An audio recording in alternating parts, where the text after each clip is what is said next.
আরে কি ভেবেছিলাম কি ভেবেছিলে না যে এই বাড়িতে বউ হয়ে আসবে আর জানির মতন থাকবে তাতে কি না জামাটায় কাচতে হচ্ছে রান্না বান্না করতে হচ্ছে হুম?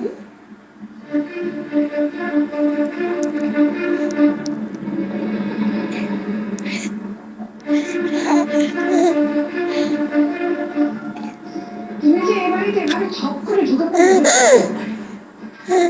যারা বড়দের সম্মান যারা কথা দিয়ে কথা রাখে না তাদের বিরুদ্ধে সমাজ বলে মুখে করি এই, এভাবে তাকিয়ে আছো কেন মনে পড়ছে না না